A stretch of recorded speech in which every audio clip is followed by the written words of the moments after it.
The video hit Rochelle's phone at 3:12 a.m. No caption. Just her son, holding the camera, doing something vile to the woman who once held him as a baby. She froze. Her hands didn't. They called 911 before her brain caught up. By the time police arrived, Shereice Johnson was dead in her own bedroom. By dawn, Zean Barnes was found barefoot, half naked, sleeping behind an abandoned store. Nobody knew why he did it. But this didn't start with that video. Not with the slap. Not with the pregnancy. Not with the beatdown. This started years back, inside a family that looked just right from the outside. And it ends with a mother testifying against the boy she once called her miracle. From the outside, the Barnes family lived the kind of life people envied. A well-kept brick home on the quieter side of South Peoria, 2 cars parked neatly in the driveway, and 3 children raised by the same 2 parents in a world where that was increasingly rare. Rochelle Barnes was known in the neighborhood as the woman who never missed a PTA meeting, always brought too much food to school functions, and greeted everyone with the kind of smile that said her home was at peace. Her husband, Derek Barnes, was a senior technician for an engineering firm in Chicago.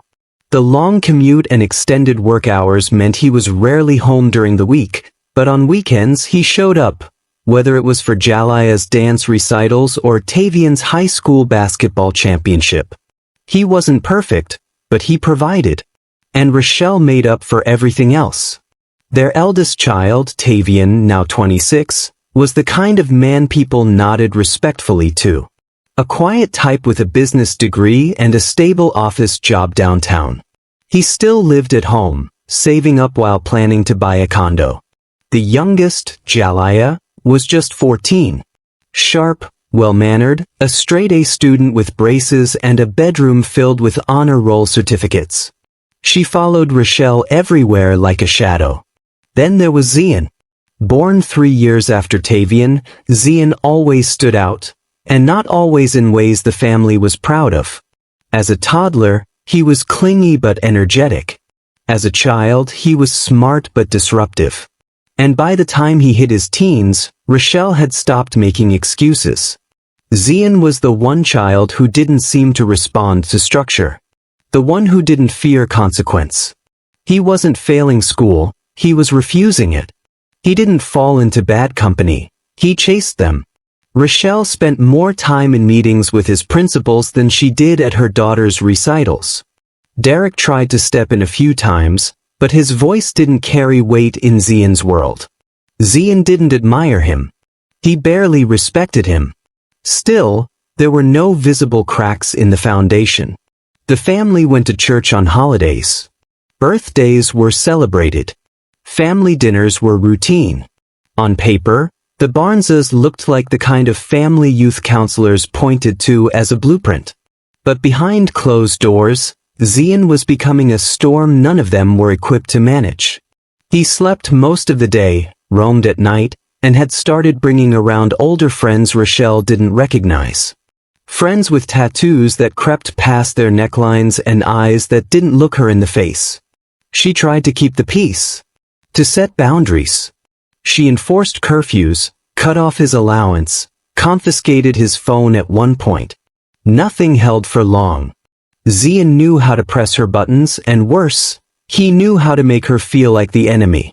By the time Zean turned 17, the change wasn't subtle anymore. It was seismic. He told his parents he was done with the system. That school was a trap, and he wasn't wasting his time learning from people who never made it. Rochelle had tried to reason with him, sat him down in the kitchen with printed alternatives, even offered to help him transfer to a performing arts school in Chicago if music was really the path he wanted. But Zean didn't want a conversation. He wanted control.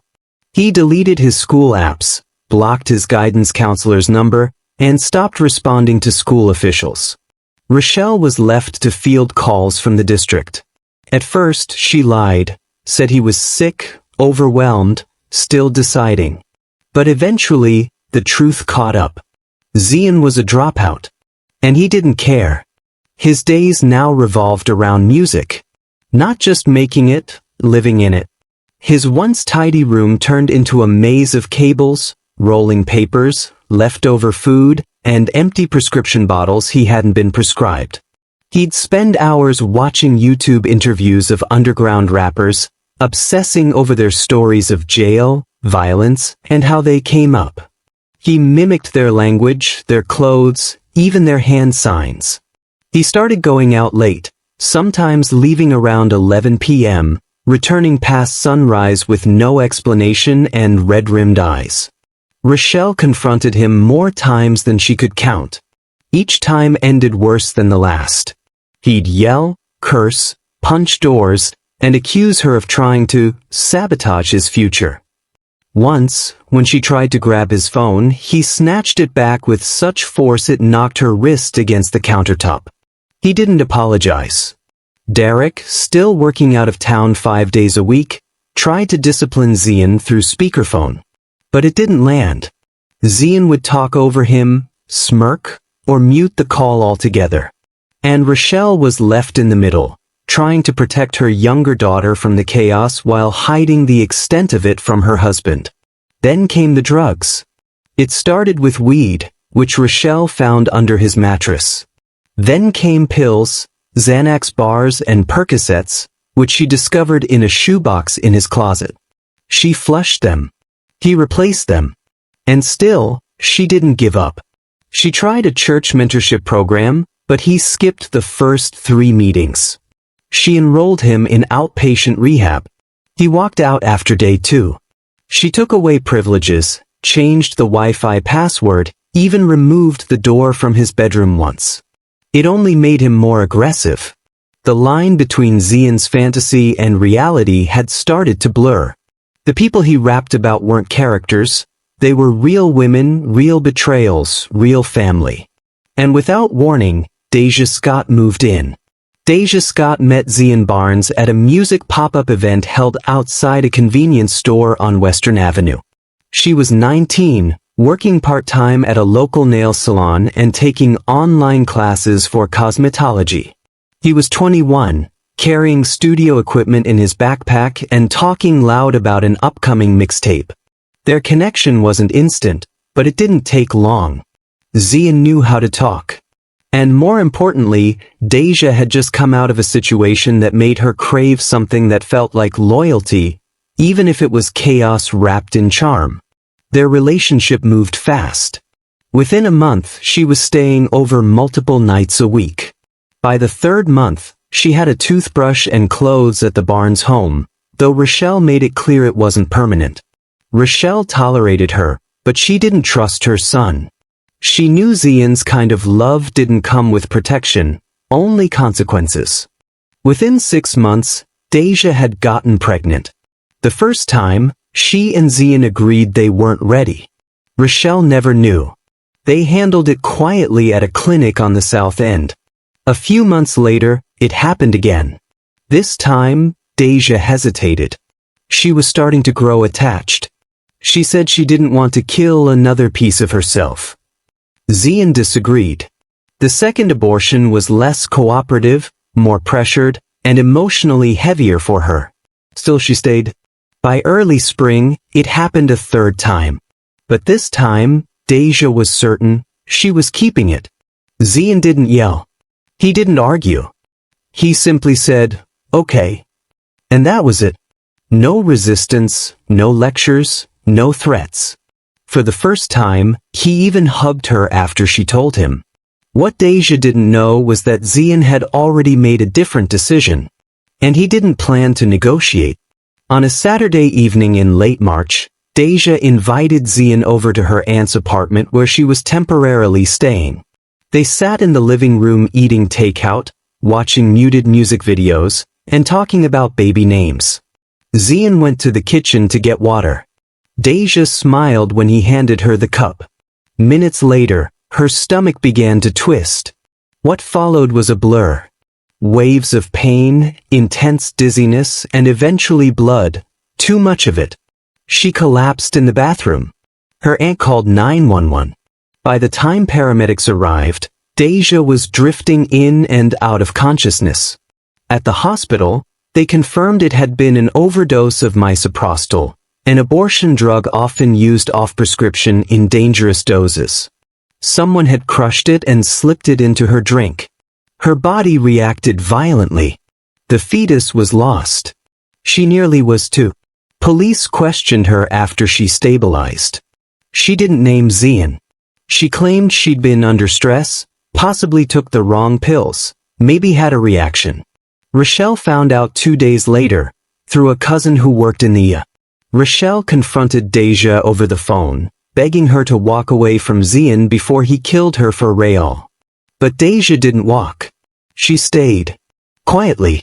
Ashamed. Still holding on to something that wasn't there. Rochelle, for the first time, warned her son to his face. If she heard about anything like that again, she wouldn't call him to the table, she'd call the police. Zean said nothing. Just walked away like he always did. But Rochelle would soon learn her warning wasn't enough. Because the next time Zean put hands on Deja, it wasn't with poison. It took only 3 weeks for everything to explode again. Deja had come over one night after Rochelle reluctantly allowed it. The evening seemed calm at first. Zean had been in a better mood, talking about a new track, bragging about a DM he received from a manager who claimed to know someone at Atlantic Records. Deja smiled, nodding, trying to be supportive even as her stomach turned. Rochelle kept her distance, but she noticed the shift. Zean was moving more erratically. Sweating. Jittery. Eyes too wide. Later that night, Rochelle heard the crash. By the time she reached the staircase, Deja was on the floor of the living room, shielding her face, crying incoherently. Zean stood over her, fists clenched, breathing like an animal. A lamp had been shattered. Blood was smeared on the carpet. Rochelle didn't hesitate this time. She called 911. The officers arrived in under 10 minutes. Rochelle let them in without a word. Zean didn't run. He didn't argue. He barely spoke. They cuffed him and walked him out while Deja sat on the couch, holding her jaw and mumbling something Rochelle couldn't hear. Zean was charged with misdemeanor domestic battery. It wasn't his first police contact, but it was the first time Rochelle had watched her own child get loaded into the back of a cruiser from her front porch. At the arraignment, Deja refused to testify. Claimed it was a misunderstanding. Her injuries told a different story, but with no witness cooperation, the court offered Zean a plea deal, 90 days of community service and a required anger management course. No jail time. Rochelle was furious. Not just at the system, but at herself. At Deja. At the silence. At how a boy with no job, no diploma, and no sense of consequence could continue leaving wreckage in his wake without accountability. She cornered Zean when he came home later that week.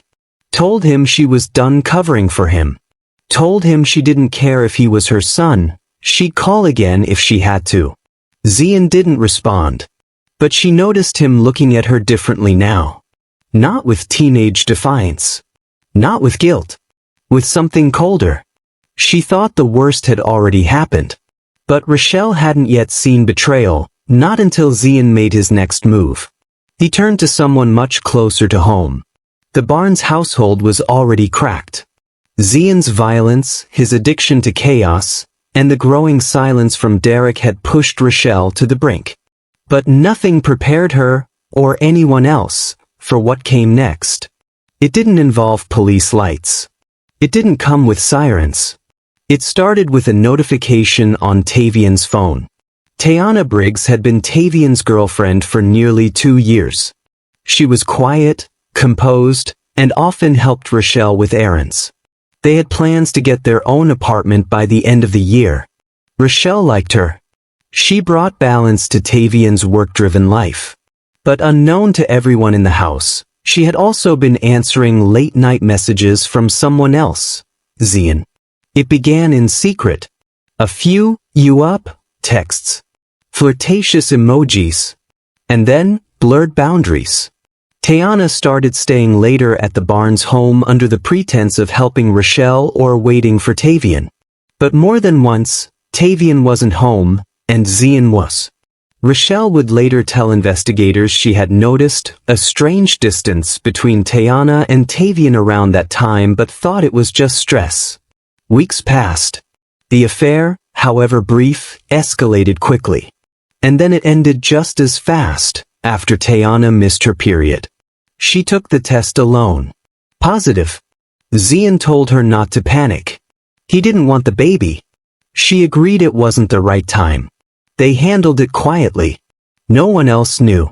Not Tavian. Not Rochelle. Not even Deja, who had started suspecting something but had no proof.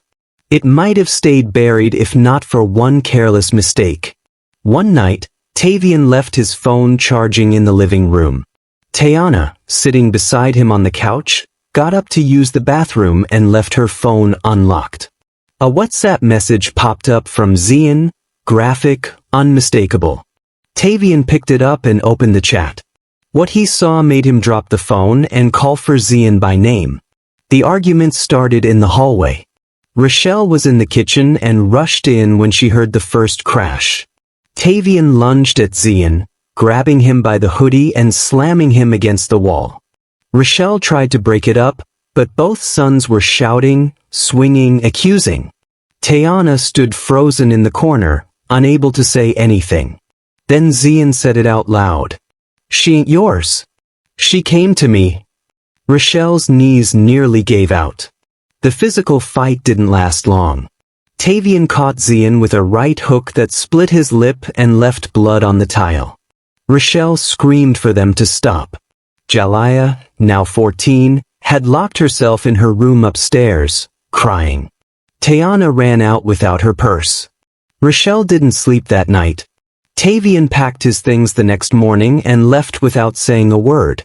Rochelle called him twice. He never picked up. The family had survived Zean's dropout, his addiction, his violence, and his arrests. But this betrayal ripped open something that couldn't be mended. Zean didn't show remorse. In fact, Rochelle noticed he seemed more relaxed than usual, like some twisted part of him had finally caught up to Tavian. What she didn't know was that this wasn't Zean's final offense against her family. It was only the setup for something far more costly. Rochelle Barnes had spent over a decade quietly building her emergency fund, depositing a little from each grocery budget, every birthday check, and occasional overtime Derek sent home from work. It wasn't much by national standards, but to her, the $18,400 sitting in that account was peace of mind. It was Charlotte's potential tuition. A new car if hers gave out. A safety net for a family that had started slipping through her fingers. She hadn't checked it in weeks. Not until she went to pay for Jalaya's school fees online and the payment was declined. Thinking it was a glitch, she opened her banking app and froze. Balance, $27.04. Rochelle refreshed the screen 3 times.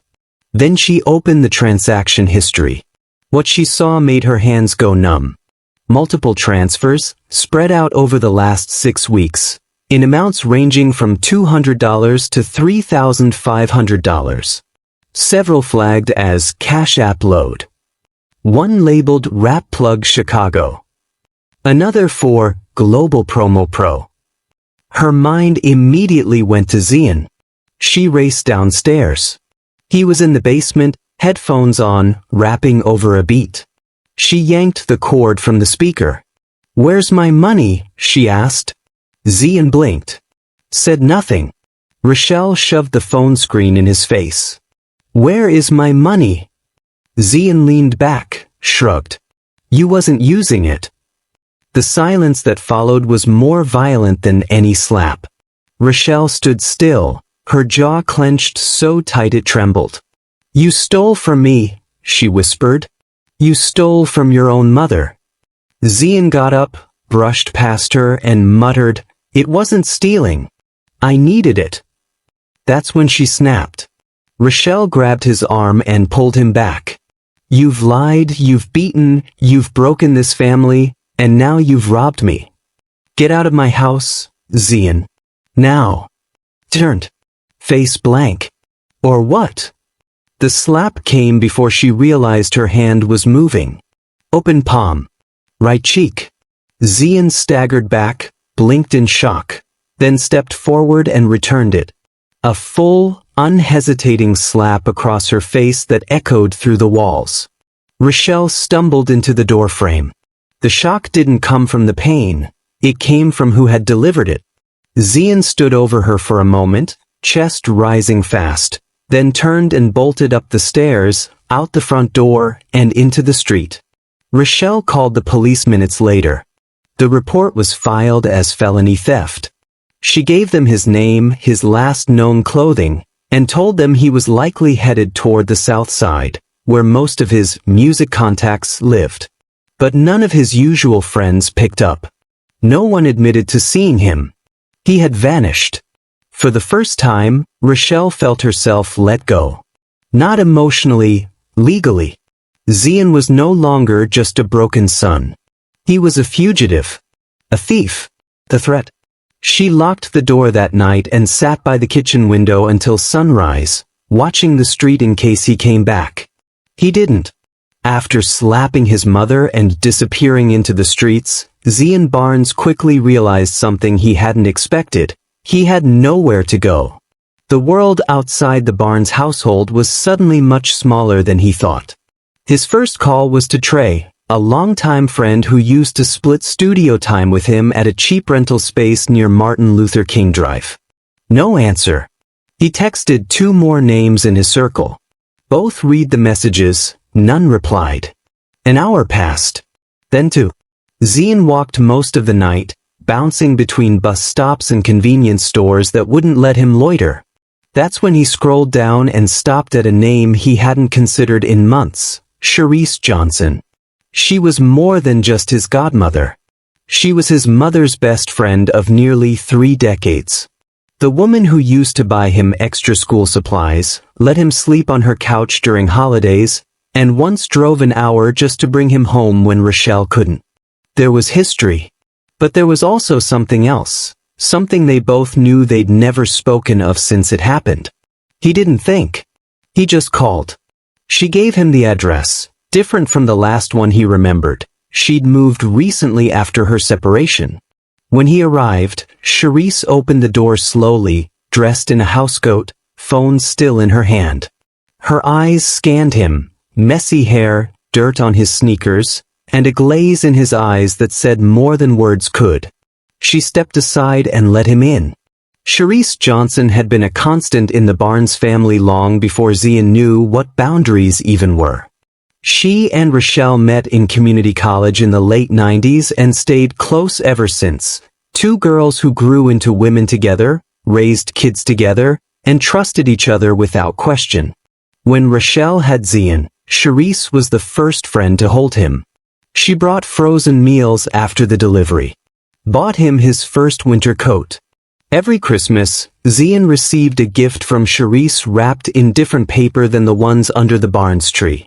As he grew, Zean was sent to Shereice's home often, on weekends, school breaks, even entire weeks during summer when Rochelle needed space. He called her Auntie, and then, as he got older, her home was calmer than his. Her husband, Marshall, was a quiet man who worked night shifts, barely said much.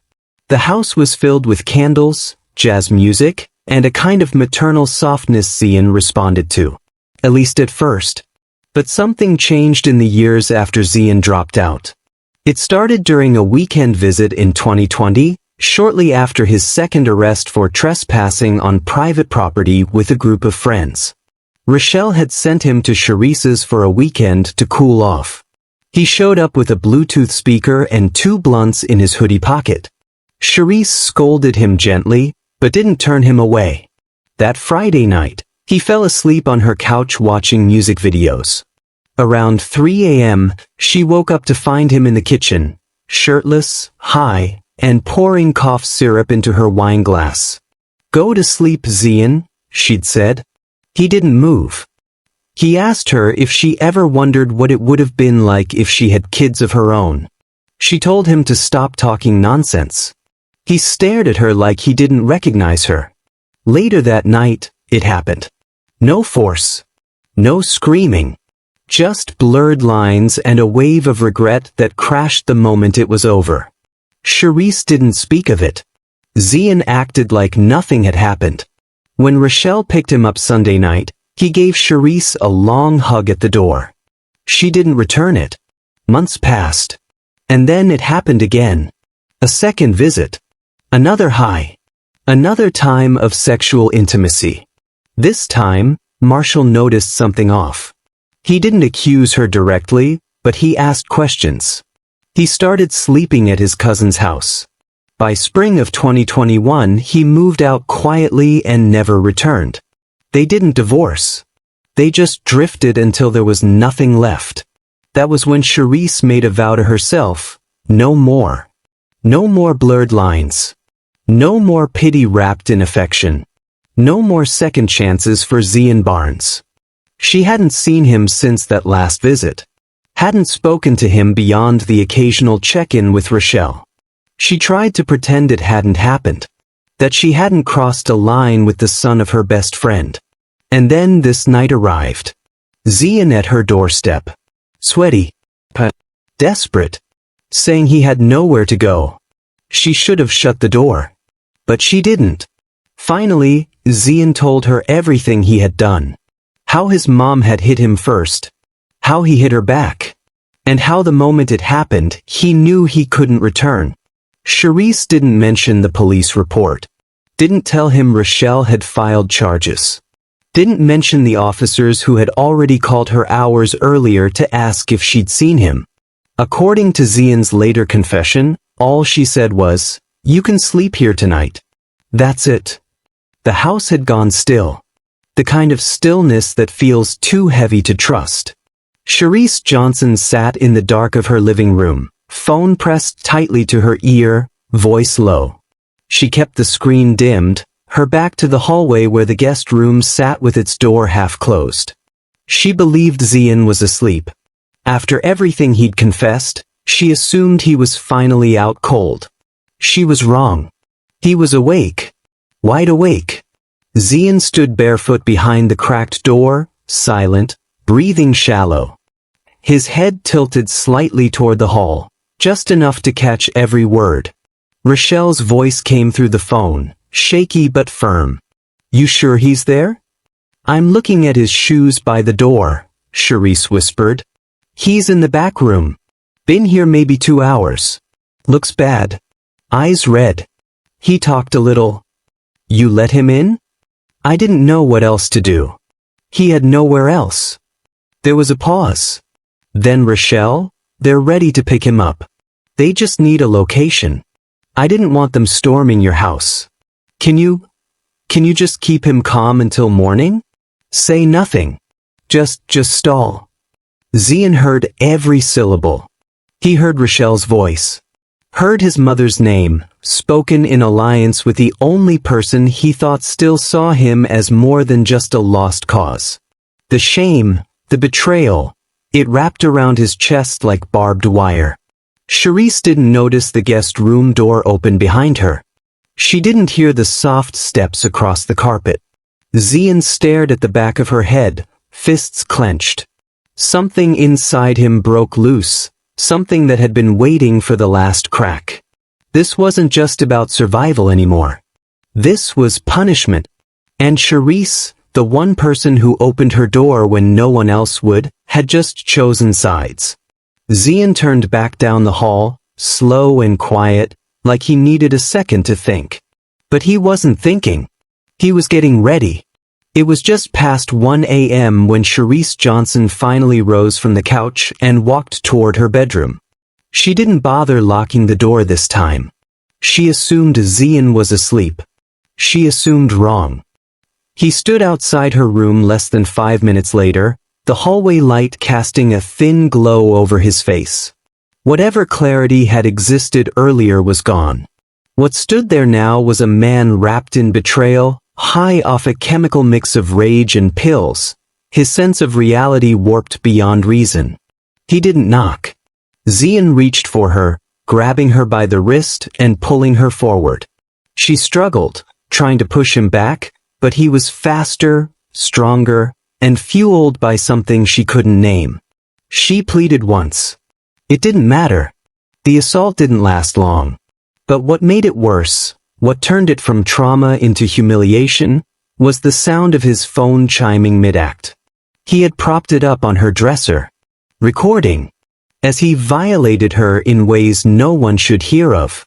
Afterward, he stood, shirt soaked in sweat, breathing heavy. Shereice lay on the bed, not moving. Her robe had torn at the neckline. Her eyes were glassy. She was whispering something, but the words wouldn't come out. Zean walked over to his phone, watched the video playback for a few seconds, then tapped his screen and forwarded the clip to a private WhatsApp group, one filled with names from his old street circle. The caption read, "Y'all ever done your godmother?" Then he tossed the phone on her nightstand like it was nothing. Shereice hadn't moved. Her chest was rising and falling erratically. Her left arm had curled up toward her chest, and her lips were slightly parted, like she was struggling to speak. She wasn't just in shock, she was crashing. Weeks earlier, Shereice had quietly received a diagnosis of hypertrophic cardiomyopathy, a thickening of the heart wall that made sudden stress, especially physical or emotional trauma, dangerously lethal. She hadn't told Rochelle. She hadn't told anyone. Now, the trauma her body had just endured was triggering it. Zean noticed her face going pale but didn't react. No panic. No fear. He watched her from the foot of the bed for a moment, then looked away. No attempt to help. Number 911 call. No apology. He pulled on his hoodie, picked up his charger from the guest room, and walked out the front door. The porch light was still on. By the time the sun rose, Shereice Johnson was dead. And Zean Barnes had disappeared again.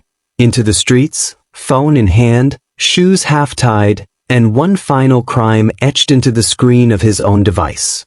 The video was 28 seconds long. Just long enough to ruin everything. It arrived on Tavian Barnes' phone first, forwarded from a number he hadn't saved but recognized instantly, Dre, one of Zean's former studio hangouts. No message. Just the video file. Tavian hesitated before opening it. At first, he couldn't make sense of what he was seeing. The bedroom. The movement. The angle. Then the voice. Then the face. Zean. What followed couldn't be unheard. It wasn't just the act, it was the woman. The older woman beneath him, nearly motionless, barely reacting.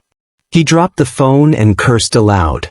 Then he picked it back up and replayed the last 5 seconds. That's when he saw her clearly. Shereice Johnson. He felt like the air had been punched out of his lungs. His next move was instinctive. He opened a new message and forwarded the video straight to Rochelle.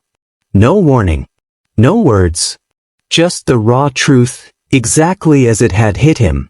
Rochelle Barnes opened the file sitting alone in her kitchen, still in her robe. Her hands flew to her face. She screamed so loudly that Jalaya came running down the stairs. Rochelle shoved her daughter back into the hallway, closed the door and made the call. 911, what's your emergency? My son, he's hurt someone. I think she's dead.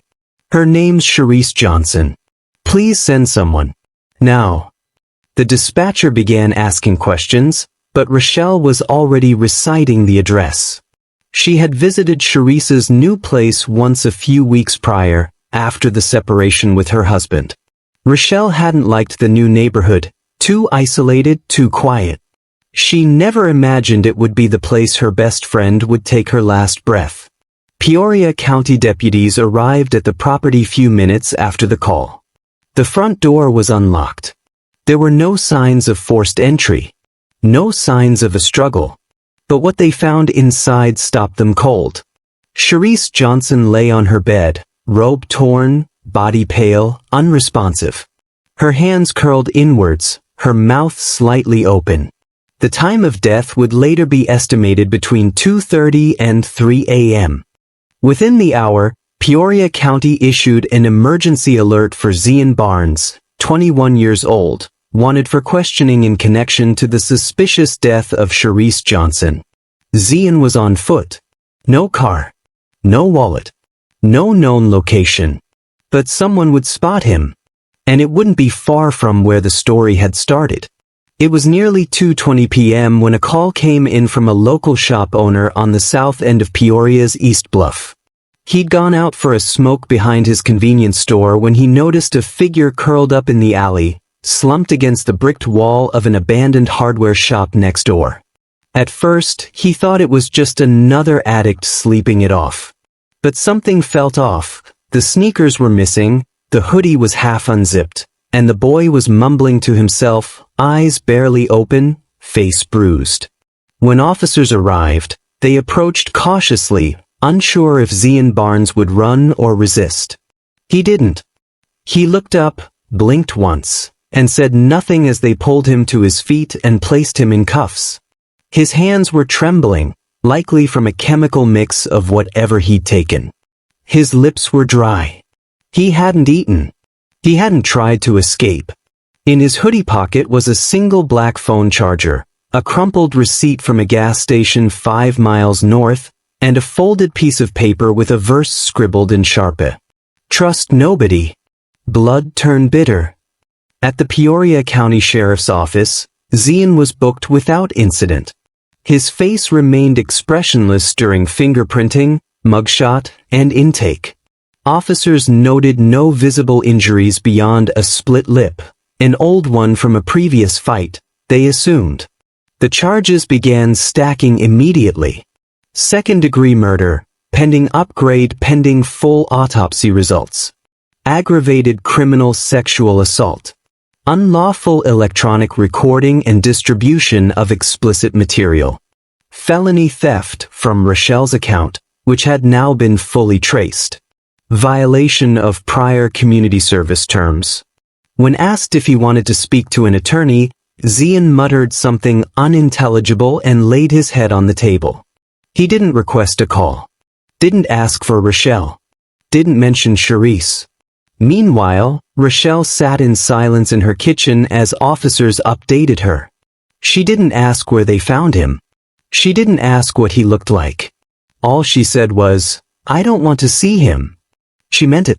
Tavian, too, declined to attend the precinct or offer a statement in person. "He's not my brother anymore," he told the detective over the phone. "Do what you have to do." News of Shereice Johnson's death had begun to ripple quietly through the community. A few neighbors left flowers on her porch. Her sister, notified by Rochelle personally, broke down outside the medical examiner's office. Autopsy results would later confirm that Shereice's cause of death was cardiac arrest triggered by severe emotional and physical trauma. The condition she'd been diagnosed with weeks earlier had gone untreated. By the time help could have arrived, it was already too late. Zean was transferred to the Peoria County Jail and placed in solitary pending arraignment. He hadn't spoken a word since booking. No remorse. No reaction. But the evidence had already said enough. And the courtroom would do the rest. The trial of Zean Barnes began 4 months after his arrest. Peoria County's courthouse was quiet on the morning of jury selection, but the air inside the courtroom was thick with tension. The charges, second-degree murder, aggravated criminal sexual assault, unlawful video distribution, and felony theft, were stacked in devastating detail. The prosecution walked in with footage, hospital records, digital logs, and a forensic timeline that left little room for interpretation. Zean entered the courtroom in an orange jumpsuit, head lowered, hands shackled. His lawyer, a court-appointed public defender, stood beside him as the judge read through the charges. Zean blinked occasionally but never spoke. The prosecution painted a brutal, unrelenting picture. A young man whose life unraveled through violence, manipulation, and escalating disregard for the people closest to him. Then came the witnesses. Tavian Barnes was first. His voice was steady, but his jaw clenched as he recounted the discovery of the video. How his brother had slept with his girlfriend. How he'd watched him spiral into a stranger. He turned our house into a war zone, he said, eyes fixed ahead. We let it happen because we kept hoping he'd stop. Deja Scott followed. She spoke softly, hands folded in her lap. She told the courtroom about the pregnancies, 1, 2, then 3. About waking up in the hospital after unknowingly ingesting abortion pills. I thought he loved me, she said, voice cracking. But I was just something he could control. She paused. And I stayed because I didn't think anyone else would care. Tayana Briggs took the stand next. Her testimony was reluctant, but she didn't deny the affair. She confirmed the pregnancy, the pressure, the abortion, and the guilt she still carried for helping tear a family apart. Her statement was brief but damning. He knew exactly what he was doing, she said. To all of us. Then came Rochelle Barnes. The courtroom went completely still as she walked to the stand. She didn't glance at Zean. She didn't address him. Her statement was clear, controlled, and devastating. I loved my son, she began. I raised him. I gave him everything I had. And still, I lost him. First to drugs, then to the streets, and finally to something darker I can't explain. Her voice didn't break, but her hands trembled. I warned him. I pleaded. I reported him. And I still couldn't stop him. I lost my best friend because of my child. And I will carry that guilt until I die. The defense tried to pivot. Their only argument was substance-induced psychosis. That Zean wasn't in his right mind. That a cocktail of narcotics, sleep deprivation, and trauma had blurred his sense of consequence. But the jury didn't buy it. The prosecution had made the timeline airtight. The calculated movements, the recording, the caption, the flight. There was no psychosis in that, only choice. After 4 hours of deliberation, the jury returned a unanimous verdict. Guilty on all counts. Zean Barnes was sentenced to life in prison without the possibility of parole. As the sentence was read, Rochelle didn't flinch. She didn't cry. When asked if she wanted to make a final statement, she stood only once more and faced the court. I lost my son long before the police caught him, she said. I buried him the night he hit me. And I haven't spoken his name since. Then she turned, stepped down from the stand, and walked out of the courtroom. She never looked back. She never visited. And she never said Zean's name again.